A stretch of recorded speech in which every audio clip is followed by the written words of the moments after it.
안녕하세요. 골드윈의 류지영입니다. 오늘은 8월 18일 목요일이고요. 저녁 9시가 넘어간 시간입니다. 썸네일에 보시는 대로 어제 정만희 행정사님하고 점심에 만나서 식사도 같이 하고요. 깊은 얘기도 좀 많이 나눴어요. 제가 영상으로 본 것보다 훨씬 훈남이시고 멋지게 생기셨더라고요. 키도 훤칠하시고 체격도 있으시고 오히려 어떤 유튜브에서 약간 익살스럽고 장난스러우신 면도 있는데 실제 대화를 나눠보니까 상당히 진지한 분이셨습니다.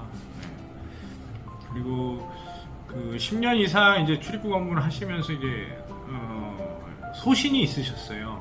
철학이 있으셨고 저는 약간 사업적인 마인드가 더 강한 스타일인데 정만희 행정사님이 갖고 있는 어떤 소신에 대해서 제가 좀 스스로를 다시 한번 돌아볼 수 있는 시간이 됐던 것 같습니다.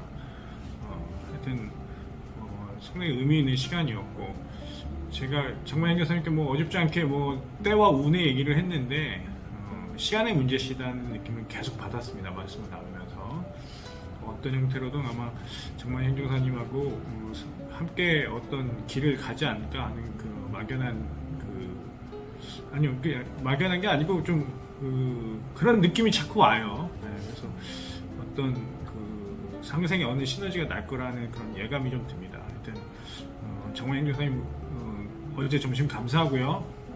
또 시간을 내주시고 좋은 말씀 해주시고 또 어벽을 함께 가는 어떤 동업자로서 많은 가르침 주시길 감사드립니다. 두 번째는 오늘 그 영상을 남겼죠. 우리 카자흐스탄의 프로캇의 가족들, 좀 가족들이 사진을 제가 가서 직접 찍은 거예요. 그거 뭐 어디서 받은 게 아니고 제가 가서 사는 곳을 직접 보고 애기들도 만나고 또 가족분도 만나서 얘기하고 앞으로 진행되는 절차에 대해서 제가 설명을 직접 드리고 왔고요. 처음에는 좀 출장비라도 받아야 되지 않겠는가 생각을 했는데 애들을 보고 와서 이 금전에 대한 욕심은 버려야 되겠다고 생각을 했습니다. 그래서 제가 다 그냥 어떤 선의의 일환으로 진행을 하겠다고 했고 그러니까 이게 좀 꼭 좀 됐으면 좋겠어요. 저도 뭐 노력했는데 결과가 안 나오면 너무 서운하잖아요.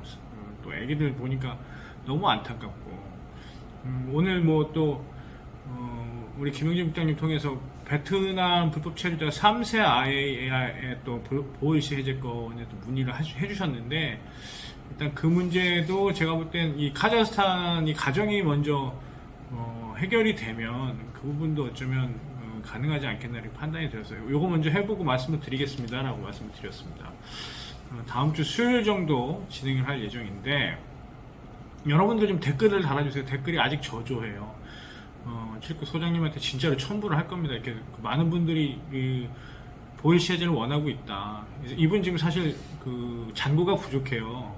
출입국관리법에는 500만 원 이상의 보증금이라고 하지만 이 범칙금도 좀 납부를 해야 되는 상황이고 보증금도 요즘은 그 불법 체류자 불법 체류를 낮추기 위해서 좀 인용을 잘 안 해줘요.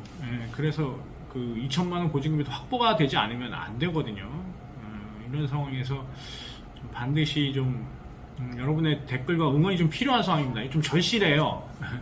이게 심파로 느껴지실까봐 좀 우려스럽긴 한데 심파가 아닙니다. 저는 반드시 필요한 상황입니다. 꼭 좀 도와주시기를 바라고요.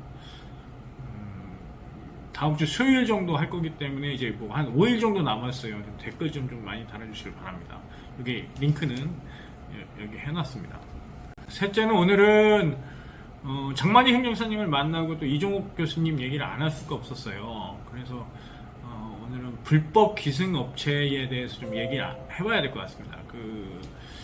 지금 이제 우리 출입국 업무 시장에는 사실 불법 업체들이 많죠. 유형도 여러 가지가 있어요. 이제 가장 큰 문제는 여행사가 되겠죠. 특히 이제 중국 쪽에 있는 여행사들인데 이 여행사들이 자격이 없어요. 근데 이제 비자 업무를 하고 있죠. 사실은 비자 업무를 대행할 수 있는 곳은 이제 출입국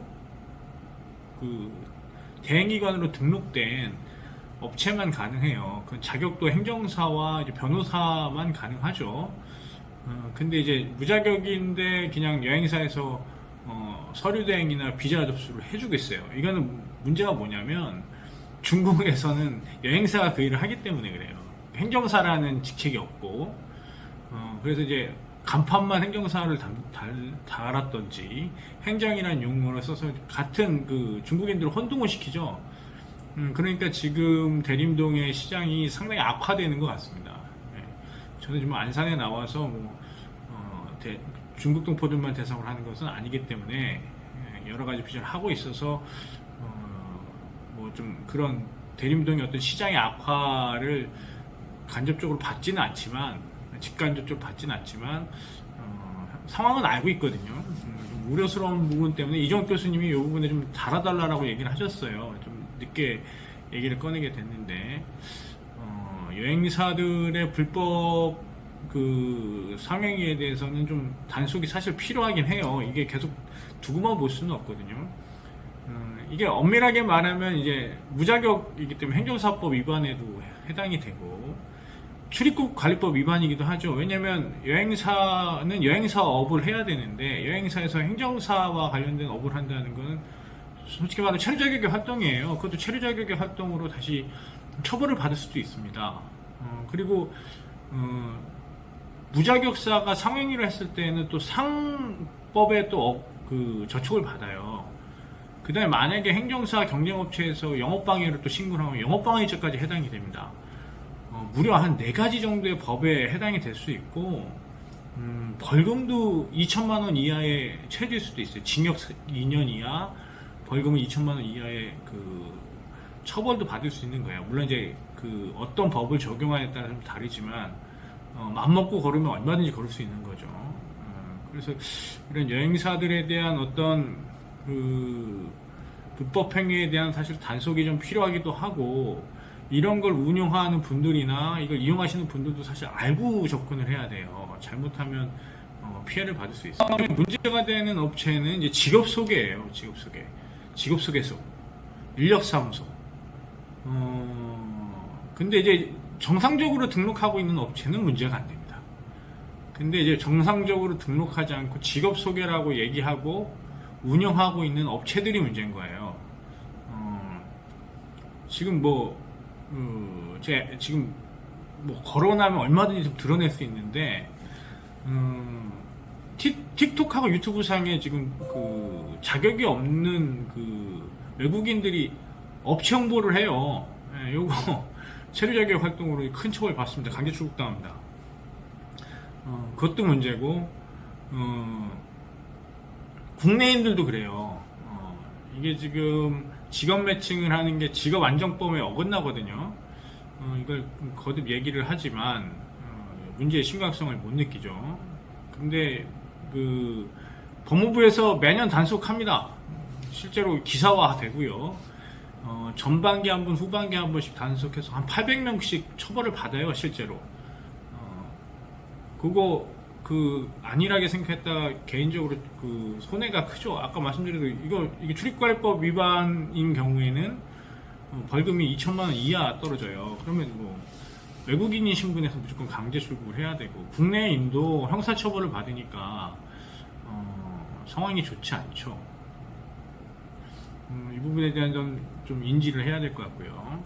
세 번째는 그 SNS 상에 이제 행정 대행을 해주는 외국인들이 다수 있어요. 요거 지금 제가 아는 채널만 해도 몇 개인데 이분들 다 처벌받습니다. 다 모니터링 하고 있어요. 자기는 비자만 설명한다라고 얘기하겠지만 비자 전화 달라, 바꿔주겠다, 이거 SNS 다 홍보하고 있거든요. 우리 쪽으로 와라. 그분들 다 처벌받습니다. 곧 다 채널 망해요. 이거 좀 그 외국인들한테 계속 설명을 하는데 간과하시는 것 같아요. 상당히 위험합니다. 이게 체류 자격의 활동으로 강제 출국됩니다. 영구 규제될 수도 있어요, 입국이. 간단한 문제가 아닌데 계속 당연한 듯이 홍보를 하는데, 이거 재밌는 거 하나는 기사만 찾아봐도 국민의 일자리를 잃어간다, 뺏어간다, 요런 기사들이 있어요. 이거 결국에는 그런 외국인들에 대해서 추적해서 어떤 괴롭히고 싶어 하는 분들이 실제로 있거든요. 채널이 커지고, 저도 그래요. 제 채널도 커지는 것만큼 저에 대해서 또 비방하는 분들도 늘어나요. 경계하는 분들도 있고. 하물며 외국인 채널이 비자와 직업을 소개한다. 상당히 위험합니다. 정상적인 자격 절차를 받고 정상적인 업체에 등록하셔서 진행하기를 권유를 드립니다. 넷째는 이제 택배행정사 문제인 것 같아요. 택배행정사. 많이 봅니다. 제가 출입국을 다니면서 너무 많이 봤기 때문에 말로 좀 설명드리기도, 저도 행정사지만 좀 안타까운데, 이 택배행정사라는 것이 사무실이 없어요. 지금 조금 어떤 행정사법의 규제가 좀 필요한 부분인데, 그거에 대해서는 아직 규제를 하지는 않고, 다만 이제 출입국 대행기간 등록에 대해서도 요즘은 좀 강화가 됐죠. 사무실 찍어서 보내는 걸로. 예전에는 그냥 주소지 등록만 해서 봤는데 이게 좀 바뀌었어요. 근데 기존에 등록하신 분들은 지금 수정할 수가 없으니까. 근데 진짜 그냥 가서 건당 15,000원, 2만원, 만원 이렇게 받아갖고 그냥 하루 일당 하시는 거예요. 그러니까 가서 출입국 대행기관 가서 대행청구 가면 내용도 모르죠. 해당 행정사가. 그러고서 이제 진행을 하는 거예요. 그러다 보니까 이제 행정사가 전문 지식이 없으니까 이 제대로 답변도 안 되고, 서비스 관리도 안 되고, 비자가 잘못 들어갔는지 잘 들어갔는지 확인이 안 되는 경우들이 있습니다. 이건 앞서 얘기한 여행사와 또 그냥 하루살이 택배 행정사들의 또 악어새 관계로 또 발전해요. 이게 좀 대림동에서는 상당히 좀 자주 보는 모습인데, 이거에 대한 어떤 규제가 좀 필요하긴 한데, 업체를 이용하실 때 그래서 이 정상적으로 행정사가 전문 자격사인지 택배 행정사인지 이거 좀 구분할 필요가 있습니다. 이거는 한국인도 마찬가지, 외국인도 마찬가지예요. 이거 한번 좀 잘 판단을 하셔서 업체에 피해를 보시는 일이 없도록 하시기 바랍니다. 그런 날씨가 좀 가을 같은 느낌의 날씨였습니다. 잠을 거의 못 자고 계속 해롱해롱 되다가 오늘은 그래도 좀 오전 늦게까지 늦잠을 좀 자고요. 말끔히 하고 좀 나왔는데 오늘 카메라바 좀 받은 것 같습니다. 끝으로 장만 행정사님 만나고서 느낀 게 너무 많습니다. 저는 아직도 갈 길이 멀구나. 한 업에서 10년간 저렇게 종사하시는 분들 지금도 끊임없이 노력하고 공부하시는데, 저는 그 노력과 연구하는 열정에 너무 부족한 사람이 아닌가, 이렇게 개인적으로 한번 생각을 해봤고요. 돈의 유혹이 항상 도사리고 있는데, 그 돈의 유혹이 아닌 나의 길을 위해 간다고 얘기하셨던 장만 행정사님의 그 말씀을 좀 크게 깨달은 바가 있습니다. 감명 받았고요. 저도 아직 갈 길이 멀고 성장해야 되는 행정사인데, 함부로 돈의 유혹에 흔들리지 않고 정도로 갈 수 있는 행정사가 될 수 있도록 노력하고, 또 저를 찾아주시는 많은 고객분들이나 의뢰인분들에게 정말 보탬이 되고 도움이 되는 그런 행정사가 될 수 있도록 하겠습니다. 밤이 깊었습니다. 하루 고생하셨고요. 편한 밤 되시길 바라겠습니다. 우리 카자흐스탄 자녀들 5명을 위해서 댓글 꼭 좀 부탁드리겠습니다. 제 채널을 홍보하는 게 아닙니다. 정말 좀 손길이 응원이 필요한 시기입니다. 여러분의 따뜻한 댓글 응원 좀 바라겠습니다. 끝까지 시청해주셔서 감사합니다. 지금까지 골드윈의 유재영이었습니다. 감사합니다.